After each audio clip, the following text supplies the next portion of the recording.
5 signs na si Lord yung nasa sentro ng buhay mo. Sign number 1, hindi nawawala ang problema mo. Pero hindi ka na basta-basta nababasag. You still feel pain, stress, pressure, pero hindi ka na hopeless kasi alam mo hindi ka nag-iisa. Sign number 2, mas mabilis ka na magpatawad kaysa gumante. Hindi dahil mahina ka, kundi dahil ayaw mo na dalhin ang bigat ng hindi naman sa'yo. Peace over pride.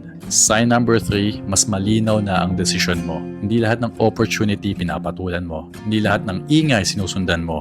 You ask first, you pause, you discern. Sign number 4, kapag may blessing, hindi ka lang thankful. You become generous. Sa oras, sa tulong, sa pag-unawa. Hindi ka takot mawalan kasi alam mong hindi ikaw ang source. Sign number 5, kahit walang nakakakita, you still choose to do what's right. Sa trabaho, sa relasyon, sa sarili mo. Hindi dahil may nakakapuna, kundi dahil may sinusunod kang mas mataas. So, final reminder, hindi mo kailangan ayusin lahat mag-isa.